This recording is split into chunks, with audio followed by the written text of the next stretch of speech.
Ever had one of those moments where like you totally froze up, Yeah. when you know what you're talking about, but the pressure hits and suddenly, poof, brain's gone. Oh, God, yeah, totally. I once blanked on a colleague's name during introductions. Talk about embarrassing. Right. Feels like sometimes our emotions just hijack our brains and take over. Yeah. So what if there was a way to kind of be more in the driver's seat in those moments? That's what we're diving into today, emotional intelligence, EQ for short. We've got your notes on this and a fascinating lecture on it, so let's see what we can learn. And the best part is, it's not like some innate talent you're born with. It's actually a set of skills we can all work on and improve. Okay, so less about magic, more about training our brains. But first, let's start with the basics. What is EQ, really? Simply put, it's the ability to understand and manage emotions. Not just your own, but other people's emotions too. The lecture actually quotes Daniel Goleman, a psychologist, who defines it as recognizing, using, understanding, and managing emotions. All of that. See, I always thought emotions were kind of these things that just happen to you. But this definition makes it seem like something we can learn to control. That's the whole point. It's about being aware of how emotions influence our lives, our decisions, our interactions. And once we have that awareness, we can start making more conscious choices. So it's not about, like, suppressing your emotions. It's more about, I don't know, harnessing them. Exactly. And the lecture really emphasizes how EQ is so much more than just being, polite or whatever. It impacts how we handle stress, how we make decisions, how we build relationships, even leadership, believe it or not. Okay, now you've got my attention. This is starting to sound pretty important for, well, pretty much everything. So how does this whole EQ thing actually work? What are the core components? The lecture breaks it down into 5 key components. Think of them like the 5 pillars of emotional intelligence, if you will. 5 pillars, huh? Makes you want to build something, doesn't it? It does, and that's what we're doing here, building a stronger, more resilient you. So the first pillar is self-awareness. So knowing yourself, right, like what pushes your buttons, what you're good at, all that. Exactly. It's about understanding your own personal emotional landscape, what triggers you, what motivates you, what brings you joy.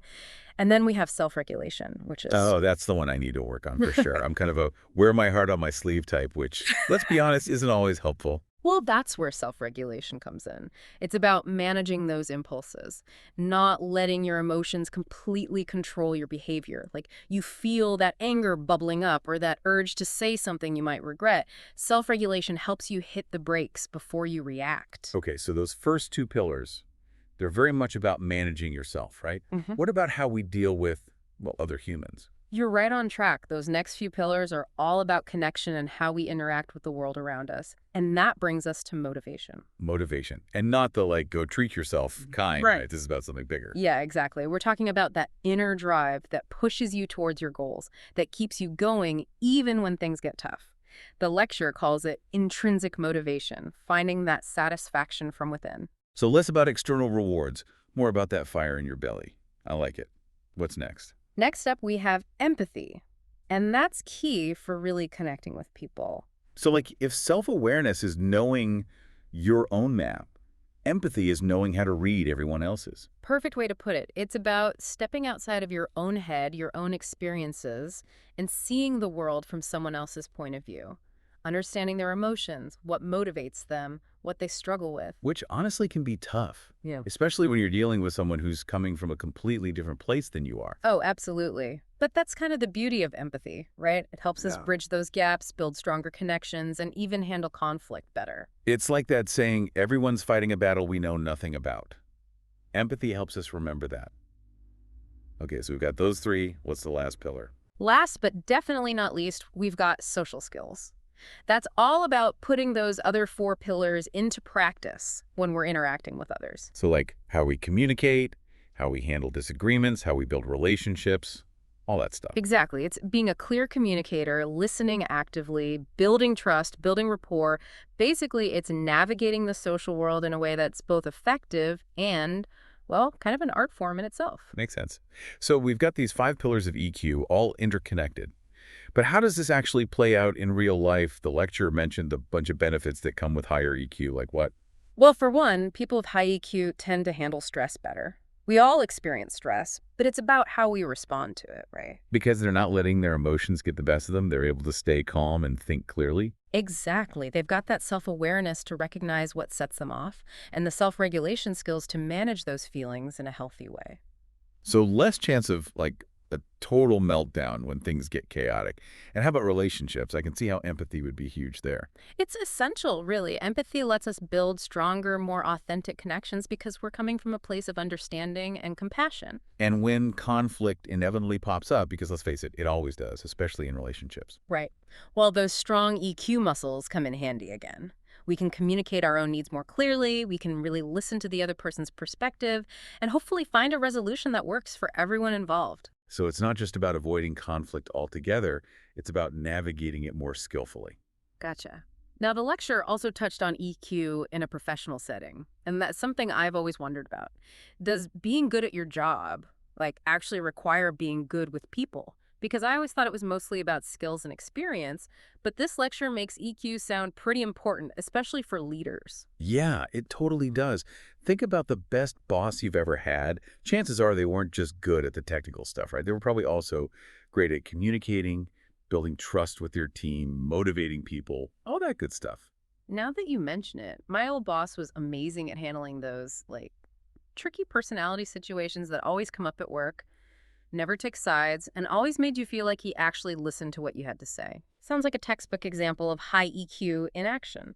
And it's not just about being nice or whatever, it actually gets results. The lecture mentioned that companies with emotionally intelligent leaders often have happier employees, less turnover, even higher productivity. So it really does affect the bottom line. Yeah. Makes sense. Yeah. Okay, so we've talked about all the upsides of EQ, but like, remember how we were saying earlier that sometimes emotions can feel kind of like a runaway train? Well, the lecture does point out some criticisms of the whole EQ thing. Like with any theory, there are always different perspectives, right? Totally. So one of the main criticisms is about how we actually measure EQ. IQ has all those standardized tests with clear-cut answers, but with EQ, it's a lot more subjective. A lot of it depends on self-assessment or just like observing people's behavior, which isn't always the most, scientific method. I get it. Like, what I think of as self-aware might be totally different from how you see it. Exactly. Another criticism is that focusing too much on feelings might mean we're overlooking other important skills, especially in fields where logic or technical expertise are key. Because being a nice person doesn't magically make you a math whiz. Exactly. And look, EQ isn't about throwing logic out the window. It's about finding that balance, letting our emotions inform our decisions, but not completely dictate them. Right, so it's not like a magic solution. It's more like one of many tools we can use. Hmm. But it's definitely a powerful one. So for those of us who maybe aren't like at the top of the EQ class, what can we do to improve? Well, the good news is EQ isn't set in stone. It's something we can actually develop and improve over time. I'm all about that self-improvement life. Hit me with your best shot. How do we level up our EQ game? The lecture suggested starting with journaling, just taking some time to reflect on your emotions throughout the day. Like, what are your triggers? What makes you happy? What stresses you out? Just becoming more aware of your own patterns is a great first step. Ooh, I like that. It's like being an emotional detective. Exactly. And once you have that awareness, practicing mindfulness can really help. Mindful that's all about being present, right? Like in the moment. Yep. It helps you hit pause on those knee-jerk reactions, create a little space between feeling something and then like instantly reacting to it. So instead of sending that angry email, you take a breath and think it through first. You got it. And when it comes to dealing with other people, remember to actually listen, like really listen, ask questions, make sure they feel heard. It's crazy how much we miss when we're just waiting for our turn to talk. It's true. And lastly, don't be afraid to ask for feedback. Talk to your friends, family, people you trust, and see if they have any insights on how you come across. It can be a little scary, but it's super valuable.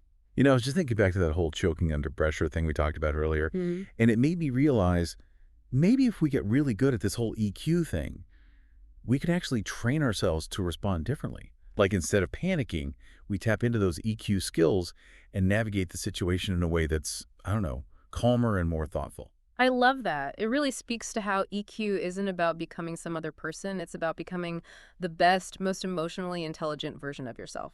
This has been amazing. Like you said at the beginning, it's not about some magical ability.